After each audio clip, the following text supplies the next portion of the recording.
As players gear up for another blockbuster day of tennis, you've found your home for all the latest from the Western and Southern Open in New York.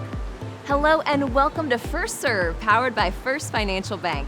I'm Blair Henley, coming to you with a lovely view of the South Plaza right in front of Arthur Ashe Stadium, with the scoop after a steamy day 3, featuring some of the biggest stars at the USTA Billie Jean King National Tennis Center. Let's look back at Monday's action with the backswing. It was another day of upsets at the Western and Southern Open as Andy Murray booked his third-round spot with a win over number 5 seed Alexander Zverev. American Riley Opelka took out number 9 seed Diego Schwartzman in a matchup that reminded us of a certain Bible story. Can't quite put my finger on it.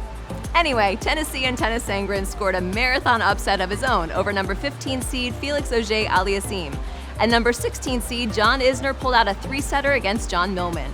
On the women's side, number 3 seed Serena Williams needed a tiebreak in the third to move past Aranska Rus, and Naomi Osaka went the distance to defeat Karolina Muchova. Defending champ Madison Keys was not so lucky, falling to Ons Jabeur. It's now Players Lounge time, where we check in with the players via their social channels, but today we're not doing much lounging. Check out a bit of Jamie Murray's bubble workout and head to his Instagram to get your sweat on. Today in our Grounds Pass, we'll let you hear from the hardworking people in charge on what measures we're taking to make sure we could hold our tournament safely and successfully. When the Western and Southern Open began the qualifying competition, I walked out and just felt this moment. Is this surreal? Is it really happening? And I couldn't be more proud of our sport. We're the first sport to resume competition on the international stage. Yeah, this has been a massive effort. USTA has been using the top doctors and the top researchers to really make sure that we together could do this. We've had to be cautious, take our time, and really understand that we are a unique sport in many ways, and coming back is the right time now, and we're confident that the environment that we've all tried to work collectively to put forward will deliver a healthy, safe sport. It all starts with health and safety and mitigation of risk. That's everything from the testing, the type of testing, the frequency of testing, then wearing our masks. It's universal, wear your mask. The most important thing, I think, is for everybody to put on the mask and do the social distancing. And if you do that, this is a very safe environment, and it's safe for the players and it's safe for everybody who's here. There are no fans, no sponsors, no individuals, just pure tournament personnel, players and their teams on site. We've created the environment for everything that they need, medical, physio, outdoor fitness. We want to make sure that they have a great experience. They'll have to take the measures on board and they have to adjust, but I think that they're perfectly capable of doing so, and they're all looking forward to playing in front of all the fans around the world. It's great so far. I've been doing a great job keeping the players healthy and keeping them in a safe environment. I wasn't sure how it is going to work at first, but now I'm really impressed with the job they've put in. You know, there was a few, I guess, nerves and stuff before coming over here, but then when you see how safe they're making it and secure they are for everyone, it's been great. We're here. I mean, that's already half a job is done. Now we're hoping that this bubble can be sustained and that the tournaments can be successful. I think that all the big sports came back, so I think that it was time for tennis to come back. They created a very safe bubble, very safe circumstances, so I think you're nowhere safer around the world than here in the moment. I think they have done a fantastic job when it comes to just making the players feel well in this kind of circumstances. I think the players are excited, and I think it's going to be one of the most competitive tournaments that we've seen in a long time. Now let's serve up today's rally in the form of Monday's interview gem from the doubles team, also known as Makoko. How nice is it to come back out on the court and get to rebound with your friend in doubles? Yeah, definitely. I think doubles can learn a lot from it and to help me in singles. So I'm glad to be able to get a win, at least one win in Cincinnati. Well, not Cincinnati, but you know what I mean. Katie, if we were in Cincinnati, would there be Goff McNally family dinners? What would this be looking like? All I know is that if we were in Cincinnati, they would probably have to put us on center court. Like the amount of people that would be there would be like out of this world. but like I'm so looking forward to next year and playing with Coco. Like everyone's gonna be super welcoming to her, and they're gonna want to watch her in singles so badly too. But yeah, I think we'll definitely like go out to dinner. She can come over to my house, which I only live 20 minutes from the site, and it's gonna be awesome. So I'm just looking forward to next year and then many more years to come. Katie, one more for you. Little love fest here. What do you love about Coco as a person and a partner? Coco's definitely, she's very silly. Like her laugh is literally so contagious. Like it's like the best laugh ever. But she just keeps it really light, and you know, she's like somewhat near my age. A lot of the other people are so much older than us, so it's nice to have another friend like my age.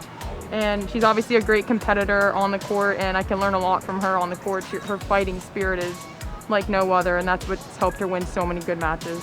All right, Coco, same question for you. What do you love about this girl right here? Katie, you know, being on tour, it's not like you don't have a lot of people to talk to, so it's good to have, like she said, someone around my age, and she's really nice, and she's constantly positive on the court. I tend to be on the more negative side sometimes, and she's always there to pick me up.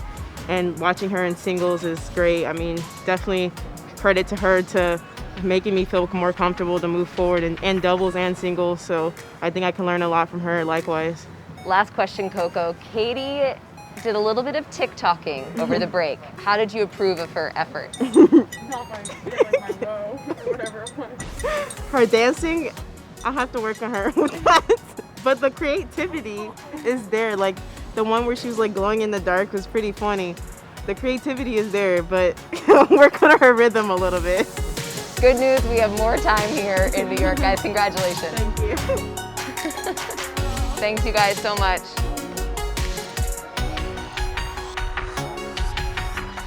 New balls, please. Let's turn our attention to Tuesday's action. Once again, it's all eyes on grandstand with Daniil Medvedev kicking things off against Aljaz Bedene, followed by our 2006 champ Vera Zvonareva still going strong against Johanna Konta. We've got former champs Novak Djokovic and Andy Murray fighting for spots in the quarters, along with Serena Williams, who will face Maria Sakkari. Once again, there is spectacular tennis no matter where you look, and we can't wait. Get all the scheduling details on our website at wsopen.com or on our app. Finally, it's hit or miss time, and you're in for a treat. But first, a little background. We wanted to send some love to our fans in Ohio, so we adopted Ohio State's OH cheer and asked fans to give the I-O. Take a look. OH. OH. OH. OH. OH. We're missing our other half. Oh. OH. We are missing our other half. Now that you have that background, here's what happened when we asked proud University of Georgia Bulldog John Isner to do the same. All right, John, if you can do the OH for us, and the fans are gonna do the IO. So ready, 3, 2, 1. Blair, I'm sorry, I cannot do that. As a Georgia Bulldog, as a self-respecting Georgia Bulldog fan, I can't do the OH because I'm not a big Ohio State fan. I'm sorry. I still love the fans of Cincinnati, though. And now for our hit. We may not have Graeter's ice cream here in New York, but you wouldn't know it considering how many times it was mentioned during Media Day. One of those shout-outs came courtesy of Andy Murray as he talked about his favorite Cincinnati memory. But I'm also happy that I get the chance now to come back out here and compete after quite a long time. I'm definitely trying to appreciate things a bit more now. Do you know what I love doing every single year? It's not one specific memory, but I love the Graeter's ice cream. I always stay in a hotel that's right next door to it, so pretty much every night go there and get my ice cream. It's huge queues all the time, like right out the door, but it is worth the wait. We're in Cincinnati, and I'm going to try and fool some fans this afternoon and try and sell them some ice cream. This is my disguise, and I'm going to get out there and see how it goes. Yeah, okay, you look kind of familiar. Are you Andy Murray? Who? Play any tennis? Not really, no, but I like watching. Oh yeah? It looks like Andy Murray's cousin or something. I know, are you related to him? Really? Yeah. Are you related? I've had that a few times today, actually. Can I get a picture? Good, yeah, sure, yeah. Yeah, I'm taking I've got to take it off now, sorry. Before you settle in to watch a long day of tennis, we'll have 2010 champion Kim Clijsters, Frances Tiafoe, and Chairman, President, and CEO of Western and Southern John Barrett take us out with the ceremonial and virtual ringing of the NASDAQ closing bell. A heartfelt thanks to the USTA and Western Southern Open teams for their hard work and creativity. It wasn't easy, but you got it done.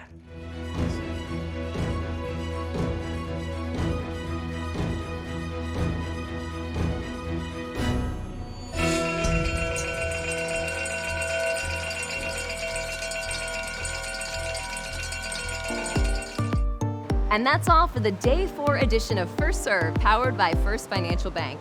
Make sure to check out all the gear from our partners at Fila and Midwest Sports at wsopen.com/shop. Follow us on our social channels and tune in today on Tennis Channel and ESPN2. We'll see you tomorrow.